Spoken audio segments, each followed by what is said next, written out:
Сәлем сөздің анасы алыстан сәлем береді. Әдепті елдің баласы десек, армысың жазғы таңдай жайнаған ел, төрінде оң төстіктің қайнаған ел. Бұлбұлы Иран бақтың сегілденіп, жез таңдай ақындары, әншілері сайраған ел. Құдай қонаққа да барын беріп, жетегінде бір-бір ат байлаған ел.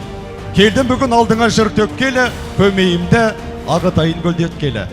Қазақ аты халқыма осындағы шуағын, нұрын төксін күн көктегі. Тазартып көңіл сарайын, шаттыққа толды маңайым.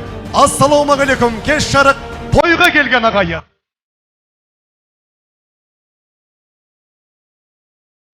Менің айтар әрбіріңізге алғысым шексіз, осындай қуаныш, осындай той әрбіріңіздің шаңырағыңызға орнасын.